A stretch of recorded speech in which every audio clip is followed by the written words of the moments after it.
motion of a car on a banked road. Motion of a car on a banked road. कुछ गोल चक्कर वाले crossing चौराहे होते हैं जिस पर हैवी व्हीकल्स, कार, ट्रक जब पास आउट होते हैं तो उन्हें सेंट्रीपिटल फोर्स की जरूरत होती है, क्योंकि वो गोल चक्कर वाले चौराहे हैं। वहां पर हैवी व्हीकल को सर्कुलर पाथ पर टर्न करना होता है। जैसा हम पढ़ चुके हैं, if a body moves on a circular path then there is a requirement of centripetal force, absolute requirement. उस बॉडी को सेंट्रीपिटल फोर्स की जरूरत होती है मुड़ने के लिए। अगर आप साइकिल चला रहे हैं तो साइकिल को टर्न कर लेते हैं, थोड़ा सा झुका लेते हैं और आपको रिक्वायर्ड सेंट्रीपिटल फोर्स मिल जाता है। बाइक चला रहे हैं तो बाइक को टर्न कर लेंगे टुवर्ड सेंटर की साइड थोड़ा सा लीन कर लेंगे तो उससे भी आपको सेंट्रीपिटल फोर्स प्रोवाइड हो जाता है। लेकिन कार, ट्रक, बस, इनको आप नहीं झुका सकते, तो इनके लिए रोड को बैंक कर दिया जाता है। रोड को थोड़ा किनारे से उठाकर बना दें, थीटा एंगल पर इस रोड को थोड़ा सा उठाकर बना दिया जाए। जैसे कोई ट्रेन जा रही है, किसी शार्प टर्न से कोई ट्रेन पास हो रही है, सर्कुलर टर्न है, तो उस टर्न पर उस ट्रेन को भी सेंट्रीपिटल फोर्स की रिक्वायरमेंट होगी। और ट्रेन सेंट्रीपिटल फोर्स कहां से लेगी? तो वहां पर हम जो बाहर वाला रेलवे ट्रैक होता है, जैसे ट्रेन मूव कर रही है और ये दो रेलवे ट्रैक्स हैं, ट्रेन ऐसे जा रही है इसके ऊपर से। अब ट्रेन को सर्कुलर पाथ पर टर्न होना है, ऐसा करके बहुत बड़ा टर्न है, ऐसा करके होना है। तो ट्रेन क्या करेगी? हमें क्या करना होगा? ट्रेन के बाहर वाले ट्रैक को थोड़ा ऊपर उठा लेंगे, इस ट्रैक को थोड़ा ऊपर रखते हैं तो रोड बैंक हो जाती है। ये जो परपेंडिकुलर बन जाएगा और ऐसे टेढ़ी लाइन मिला दोगे, हाइपोटेन्यूस बन जाएगी। और यहां से ये जो एंगल आएगा थीटा, इस ट्रैक को ऊपर उठा दिया तो अब ये लाइन हॉरिजॉन्टल से कितना एंगल बनाएगी? थीटा। ये बैंक रोड है।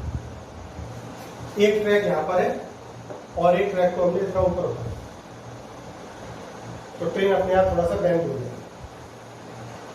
ऐसे ही हम सर्कुलर शार्प टर्न पर करते हैं, जिससे कार और हैवी व्हीकल्स अपने आप थोड़ा सा लीन कर जाते हैं, टुवर्ड सेंटर झुक जाते हैं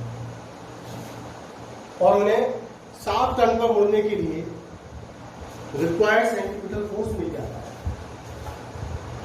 रिक्वायर्ड सेंट्रीपिटल फोर्स उनको मिल जाता है शार्प टर्न पर मुड़ने के लिए।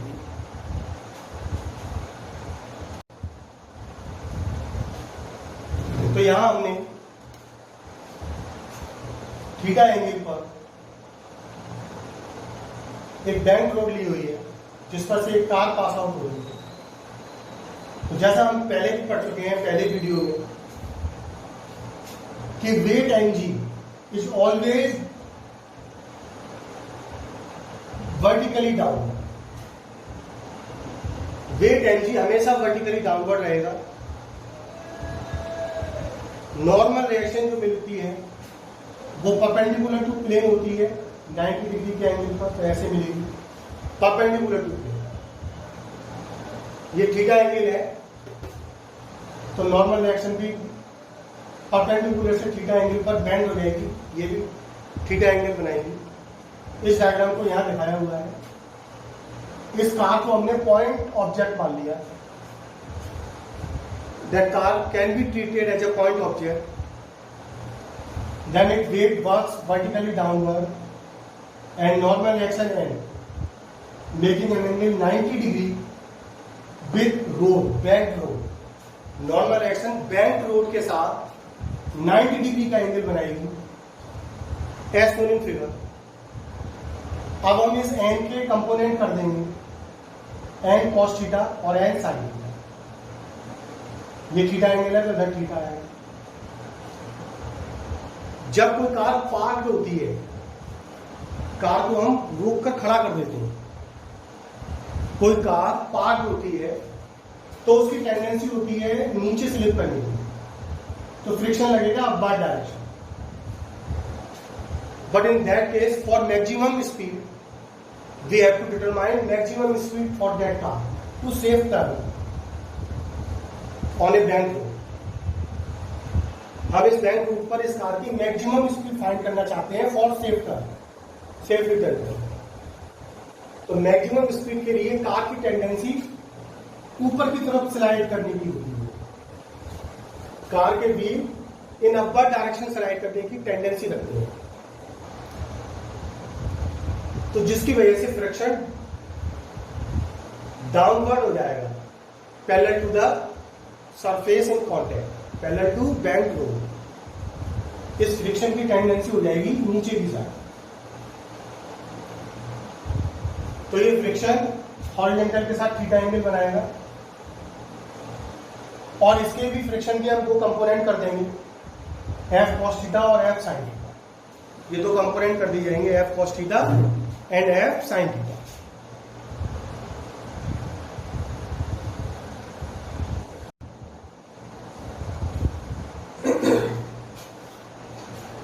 अब आप डायग्राम से देख पा रहे हैं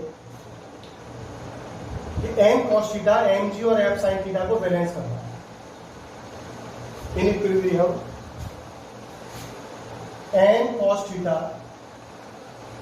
equal M G plus F sine theta.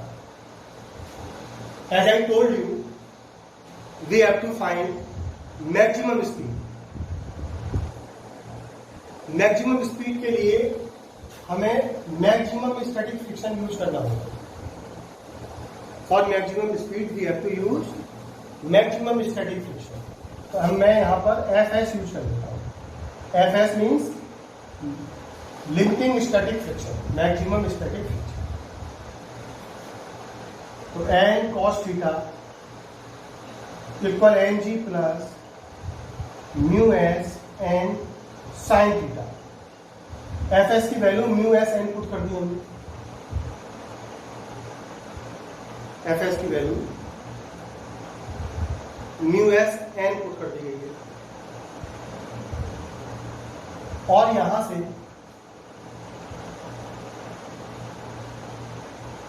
N cos theta minus mu S N sine theta equal M G हमें मिल जाता है। N cos theta minus mu N N sine theta equal M G. और यहां से N की value आ जाएगी N equal N G upon cos theta minus mu S sine theta. यह आपको एन की वैल्यू मिली इक्वेशन नंबर 1। ये नॉर्मल रिएक्शन एन हमें मिल जाती है।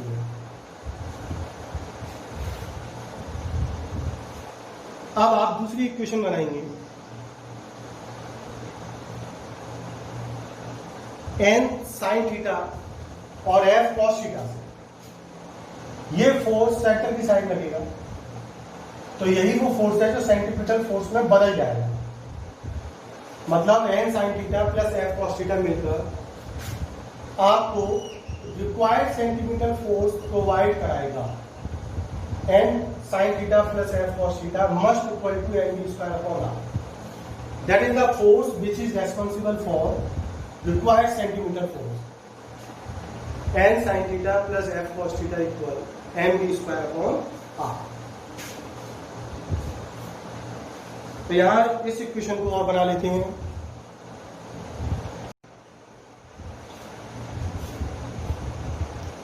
एन साइन थीटा और F cos theta are responsible for required centripetal force. Hence we can write n sin theta plus F cos theta equal mv square upon r. But to find maximum speed, we have to use maximum static friction F. Maximum speed find करने के लिए हमें F की जगह Fs का use करना होगा, क्योंकि मैक्सिमम स्टैटिक फ्रिक्शन ही मैक्सिमम स्पीड प्रोवाइड करा सकता है। n sin थीटा, Fs को म्यू एस एन लिख दिया, cos theta as it is लिख दिया। यहां से n कॉमन आ जाता है, sin theta plus mu S cos theta equal same as it is. n की वैल्यू हम ये पुट कर रहे हैं फ्रॉम इक्वेशन 1, n की वैल्यू हमने यहां पर ये पुट कर दी, mg upon cos theta minus mu S sine. ये n की जगह आ गया, ये ब्रैकेट सेम टू सेम और ये भी ऐसे का ऐसा।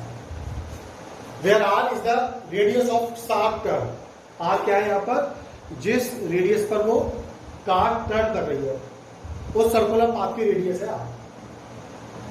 m से m कैंसिल, m से m कैंसिल, r का इधर मल्टीप्लाई हो जाएगा r g, और ये इसके डिवाइड में लिख दिया नीचे, तो v मैक्सिमम स्क्वायर आ जाता है R G mu S cos theta plus sine theta upon cos theta minus mu S sign.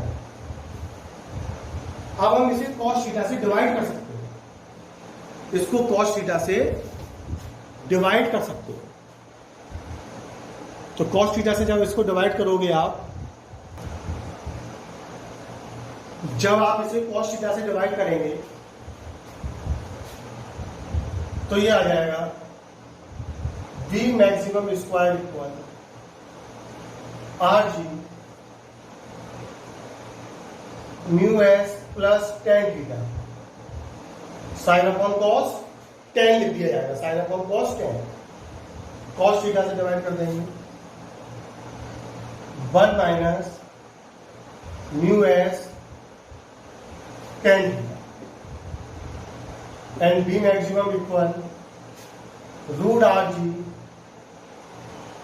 Mu S plus tan theta upon 1 minus mu S tan theta.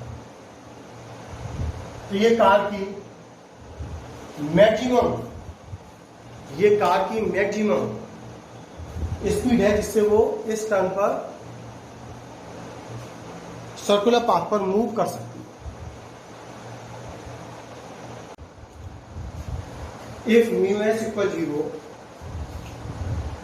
Late कर लेते हैं, if mu S equal 0, मान लिया कि friction नहीं है, mu S 0 है, तो यहां पर अब जो स्पीड आएगी वीओ से लिख देते हैं, 0 के लिए वीओ से, अब जो स्पीड आएगी वो आएगी root R G tan theta. तो ये स्पीड लेवल रोड पर स्पीड थी उससे ज्यादा आ रही, यानी बैंक रोड पर विदाउट फ्रिक्शन जो स्पीड आ रही है वो लेवल रेट पर जो स्पीड थी, लेवल रोड पर जो भी स्पीड थी उससे ज्यादा आ रही है। तो बैंक रोड पर शार्प टर्न लेना इजी होता है।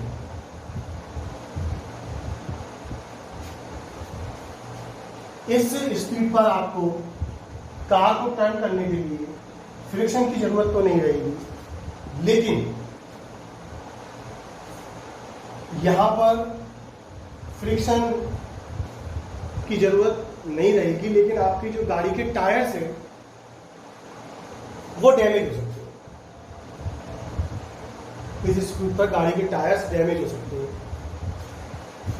और अगर आपकी कार की स्पीड वीओ से कम हो जाती है तो फ्रिक्शन का डायरेक्शन भी अपवर्ड हो जाएगा, पैरेलल टू द रोड, ऊपर की साइड में। इस कंडीशन में आगे इसको डिटेल में समझेंगे। अगर कार की स्पीड वीओ से कम है तो फ्रिक्शन का डायरेक्शन भी ऊपर की साइड हो जाएगा, जो हमने इसमें डाउनवर्ड लिया। यानी कि आप किसी कार को जब पार्क कर सकते हैं, जब tan थीटा लेस देन और इक्वल टू म्यू एस होगा। अगर tan थीटा की वैल्यू म्यू एस से इक्वल या उससे कम है, किसी बैंक रोड पर, तो कार पार्क होगी, अदरवाइज वो स्लिप हो जाएगी और पार्क नहीं हो पाएगी। पार्क करने के लिए tan थीटा लेस देन और इक्वल टू म्यू एस होना चाहिए।